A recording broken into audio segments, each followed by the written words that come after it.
may dalaga dito sa harap ko. Tawag dito. Hello, ate girl. Oo. Ilang taon ka na dito? 20. Oh, 20 years. Ang layo. Ang haba nun ah. So, may labas ka? Of course.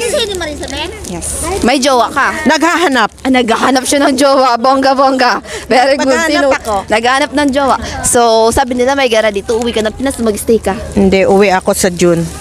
Mag-uwi ako sa June if secret. Secret. So, nag-fill up ko na ba ng repatriation? No. Ayoko magparipat. Ba't ako magpaparipat? Legal ako dito. No need repatriation. Kasi pag nagparipat ako, pag gusto kong bumalik, hindi ako makabalik. Kasi kasama ako sa repatriation. Ganun ang ano. Pag once na may amo ka, huwag kang magparipat. Kasi just in case pag okay, makakabalik ka. Andun sa pangalan ng amo mo. 5 years ka bago makakabalik uli pagkasama ka sa repatriation. Ay, ganun. Dapat, oo, kailangan kung legal ka at may amo ka, pauwiin ka nila. Okay? Bali,